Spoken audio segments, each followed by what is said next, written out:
మీరు కన్నడ డైరెక్టర్ రాజేంద్ర సింగ్ బాబు గారితో వర్క్ చేశారు మీరు ఏదో సినిమా.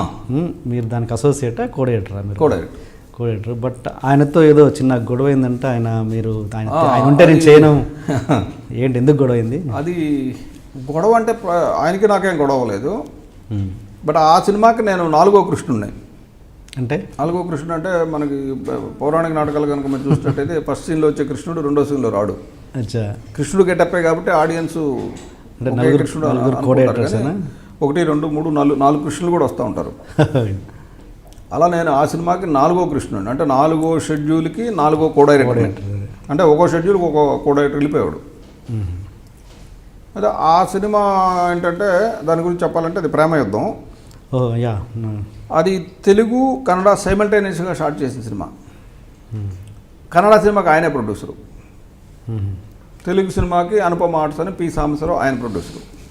అంటే వాళ్ళ షేర్ ఎట్లా ఉంటుందంటే 60% తెలుగు, 40% కన్నడ.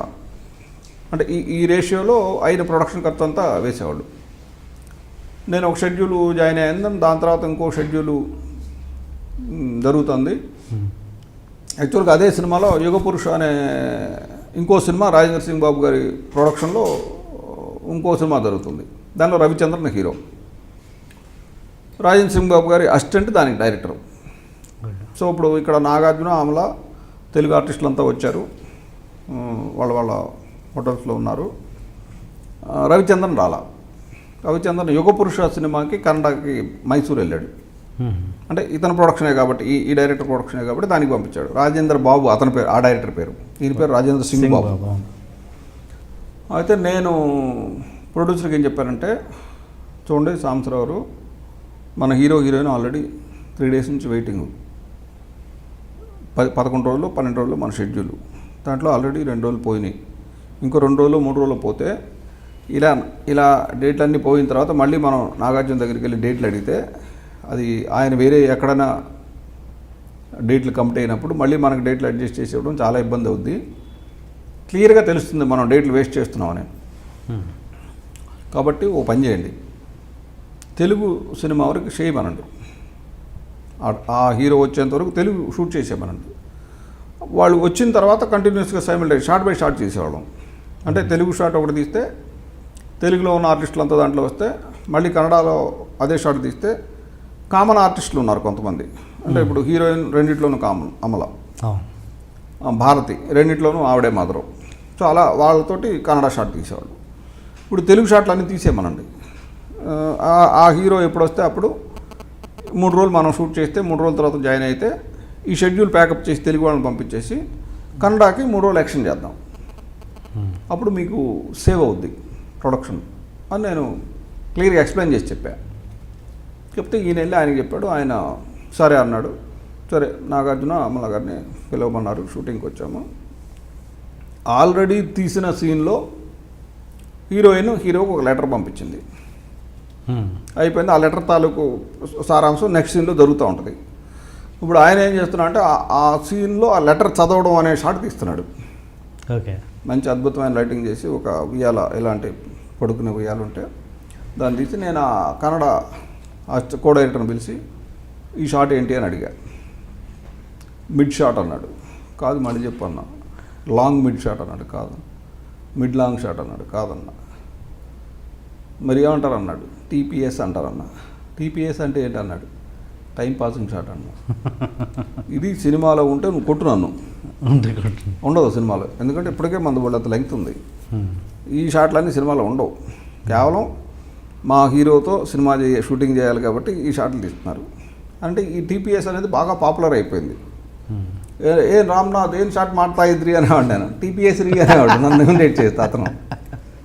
ఇలా అయిపోయిన తర్వాత నాతోటి నేను ఎక్కడుంటే అక్కడ కన్నడ డైరెక్టర్లు, కన్నడ అసోసియేట్ డైరెక్టర్లు, స్టాఫ్, కాస్ట్యూమ్, మేకప్ అందరు నా చుట్టూ ఉండేవాళ్ళు. అంటే నేను అంత ఎంటర్టైనింగ్గా ఉండేది వాళ్ళకి నేను మాట్లాడుతుంటే. అయిపోయింది. ఆ షెడ్యూల్ కూడా అయిపోయింది. దాని తర్వాత షెడ్యూల్లో నేను ఆ కన్నడ కో డైరెక్టర్ని అతను కొన్ని విషయాలు చెప్పాను. ఓ పియానో ఉంది.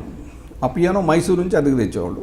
ప్రతిరోజు షూటింగ్ షెడ్యూల్ అంటే దాన్ని తీసుకొచ్చేవాళ్ళు. దానికి పర్ డే 1500 రూపాయలు రెంట్. 3 మనుషులు వచ్చేవాళ్ళు. ఒక్కొక్క మనిషికి 150 రూపాయలు ఎంతో బత్త. పియానో జరపాలంటే ఇటు జరపాలి. వాళ్ళు టిఫిన్ చేసి సినిమాలకు వెళ్ళిపోయేవాళ్ళు.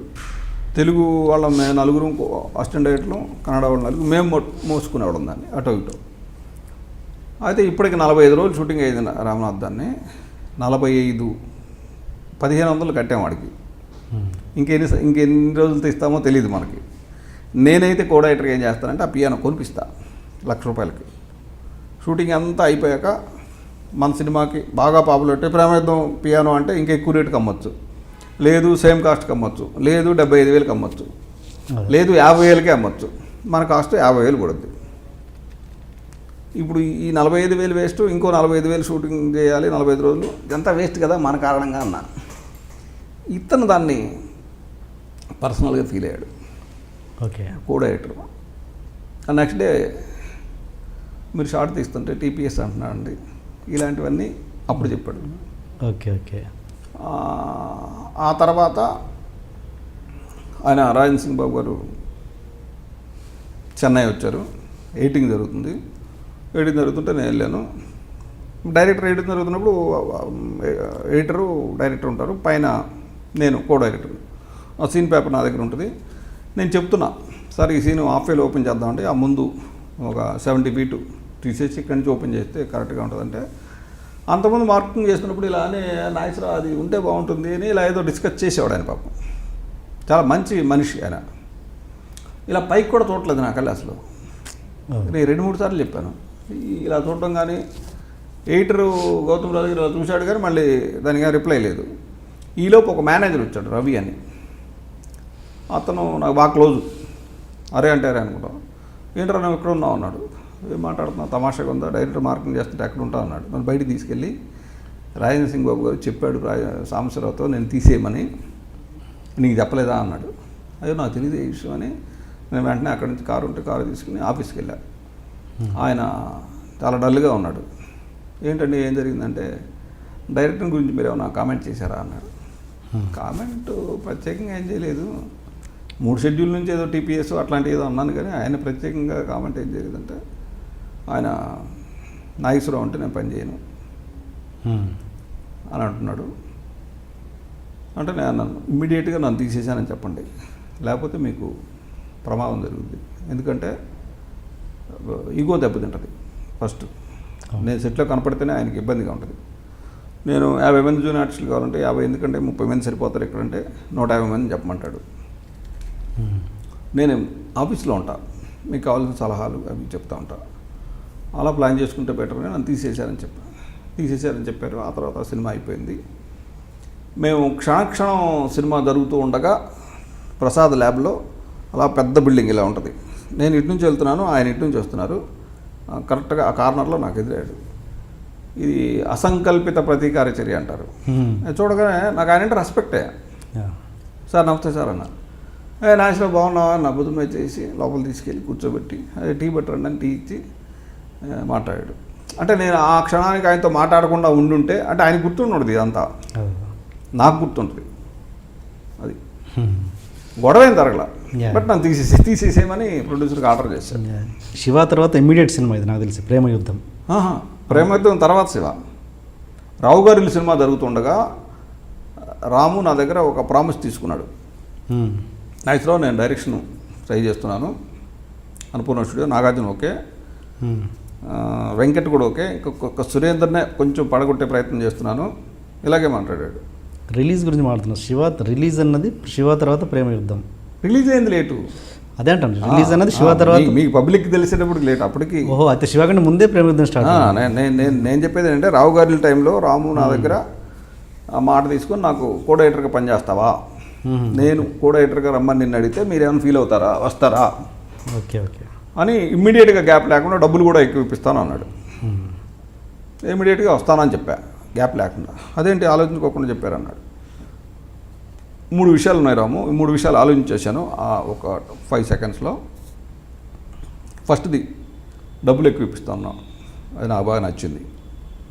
రెండోది, నేను మీకు ఆల్రెడీ తెలుసు నాగేశ్వరరావు అంటే ఎలా ఉంటాడు, ఎలా బిహేవ్ చేస్తాడు, ఇలాగే ఉండొచ్చు నేను.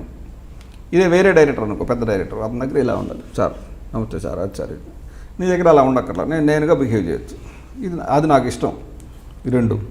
మూడోది, నువ్వు తీసిన సినిమా హిట్ అయితే ఇంకొక 2 ఏళ్ళలో 3 ఏళ్ళలో ఇంకొక 4 సినిమాల వరకు నేను డైరెక్టర్ని మార్చే పని లేకుండా నీతో ట్రావెల్ అవ్వచ్చు, ఇది అని చెప్పాను. ఓకే, అయితే మరి మీరు వేరే సినిమా జరుగుతున్నప్పుడు ఎలా వస్తారు, నేను పిలుస్తాను. అవన్నీ మీకు అనవసరం, మీ సినిమా స్టార్ట్ అవుతున్నప్పుడు నాకు ఫోన్ చేయండి, నేను వస్తానని చెప్పి. అది నాకు తెలియదు ఎందుకన్నానో ఎలా అన్నానో కూడా. ప్రేమయుద్ధం షూటింగ్ జరుగుతున్నప్పుడు నేను ప్యాలెస్ హోటల్ అని అక్కడ షూటింగ్ జరుగుతున్నప్పుడు రామును సురేంద్ర వచ్చారు నాగార్జున కలవడానికి.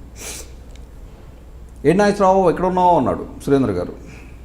రాము కూడా అదే నాగేశ్వరరావు మన సినిమా స్టార్ట్ అయ్యేలాగా ఉంది, వెంటనే నువ్వు వస్తానన్నావు కదా అన్నాడు.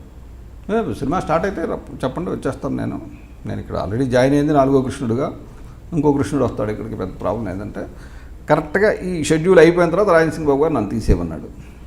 వెళ్ళి శివాకి జాయిన్ అయ్యా. Okay okay. దాని తర్వాత శివ ముందు రిలీజ్ అయింది, తర్వాత ప్రేమయుద్ధం లేట్కి రిలీజ్ అయింది. ఓకే, భారీ అంచనాల మీద రిలీజ్ అయింది సినిమా, శివ తర్వాత సినిమా కాబట్టి. ఆడియో మంచి హిట్ అయింది, ఆడియో హిట్ అయింది, బట్ సినిమా ఎక్స్ప్రెషన్ ఇంట్రొడక్షన్ కొంచెం హెవీగా ప్లాన్ చేశాం. అసలు ఏంటి అన్యాయం, ఏంటి దౌర్జన్యం? 3 రోజుల నుంచి మోసం ఉన్నట్టున్నాయి మొఖాలు. ఎవర్రా మీరు? జూనియర్ ఆర్టిస్ట్ ఉన్నది కూడా లేదు కదా, ఎక్కడ పట్టాడు రా బాబు వీడిని? I love you. పోతారా రే, నాశనం అయిపోతారు. జిమ్మి అన్నారేమి? ఇదే సార్ జిమ్మి. అవులే ఆన్లైన్ అవుతున్నా నీకు. Hey where are the couple, I want to shoot. ముందు కలర్ తెలెట్టుకొని మా కండిషన్ చూడరా Kaabil.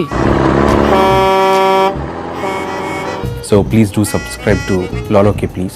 iDream 1 million subscribers ki reach ayindandi. Congrats to iDream Media on reaching 1 million subscribers. iDream Media on 1 million subscribers reaches Namco. All the best and congratulations to you. Congrats iDream. Keep up the good work and continue to entertain.